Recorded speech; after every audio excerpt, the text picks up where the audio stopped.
এভাবে আর কতদিন চলে? সাম্রাজ্যবাদে আমাদের বিশ্বটাকে কুড়ে কুড়ে খাচ্ছে। আমরা চাই যে এসব বন্ধ হোক, গাজাকে মুক্ত করা হোক, ফিলিস্তিনিদের মুক্তি দেওয়া হোক। তা না হলে আমাদের এই লড়াই চলবে।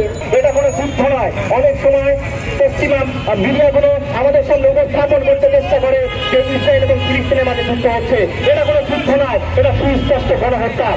আমরা প্রজন্মের পর প্রজন্ম দেখে আসছি ফিলিস্তিনের উপরে দখলদার ইসরায়েল রাষ্ট্র কর্তৃক নির্মম নির্যাতন চলছে।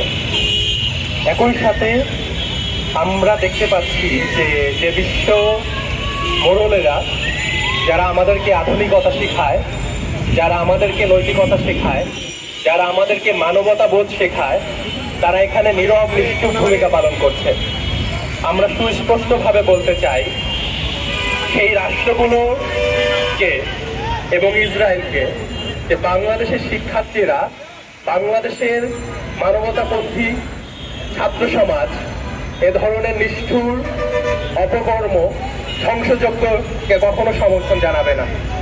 আমরা এর তীব্র নিন্দা এবং প্রতিবাদ জানাচ্ছি। আজকে আমরা এই আয়োজন থেকে বলতে চাই যে ফিলিস্তিনের উপরে যে নির্যাতন করা হচ্ছে, যে জাতিগত উচ্ছেদ আয়োজন চলছে, সেই আয়োজন অবিলম্বে বন্ধ করতে হবে।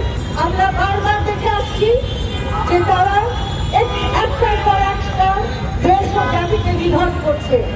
ইরাককে করেছে, লিবিয়াকে করেছে, আফগানিস্তানকে করেছে, কিসের ভিত্তিতে করেছে? কতগুলো মিথ্যের ভিত্তিতে। তাদের হাতে মিডিয়া, তাদের হাতে তথ্যের শক্তি, তাদের হাতে অর্থ, তারা সেটাকে অপবাদ ব্যবহার করেছে। প্রতিবার তারা মিথ্যের দোহাই দিয়ে তারা খুন করেছে।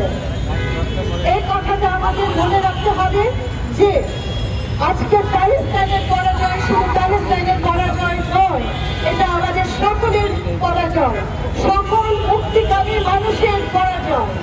নেলসন ম্যান্ডেলা একটা কথা বলেছিল, দ্য ফ্রিডম অফ প্যালেস্টাইন